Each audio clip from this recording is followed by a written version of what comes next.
So if anyone is here in a cyclical fashion, this is me continuing how you make the Spanish rice we make.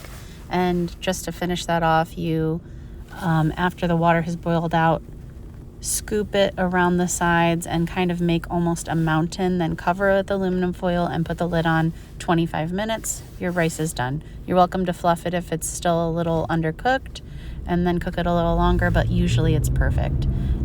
This is me today making our 43rd meal of the year, and of course we make a lot more than that, but this is just the 43rd I've recorded. We're making meatloaf. The way I make meatloaf is pretty simple. My friend introduced me to the pouring of milk onto the breadcrumbs, and we did also start with that step, but everything else is still the same way that I usually make my meatloaf, which is eggs, breadcrumbs, seasoning, and of course the milk that we've now started adding. That is never a big deal. You can't taste it at all. I really do feel like it flows really well into the meatloaf. You don't really notice it, except for the texture is better. So meatloaf is a big fan favorite here at my house, and I don't often make it. Probably why everyone likes it so much. So we're making meatloaf. I think I'm making 3. Count the eggs, that's how you know. 1, 2, 3. Yes, 3 pounds of beef and 3 pounds of meat. 3 pounds of egg. 3 eggs.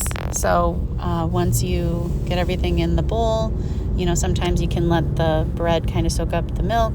I did not this day. We had leftover croutons. We used that. Leftover breadcrumbs. We used that from my freezer. And we mixed everything together. Once I make these meatloaves this day, I do shape them into the long meatloaf size. It makes 4 meatloaves in this case. And usually we do go through 1.5 to 2 pounds of meatloaf at a meal.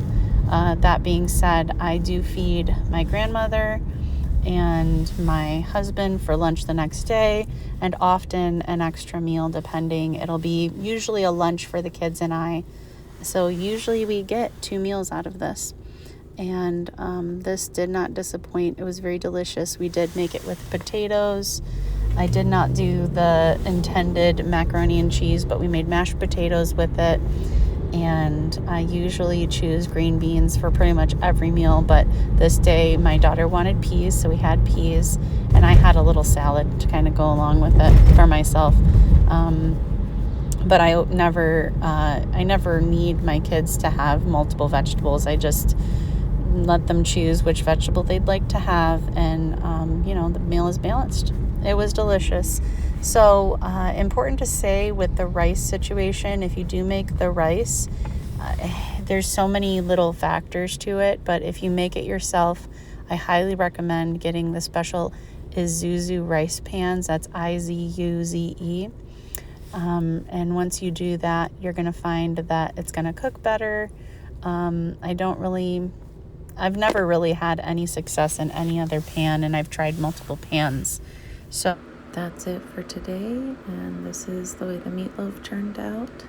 Have a blessed day. Until tomorrow.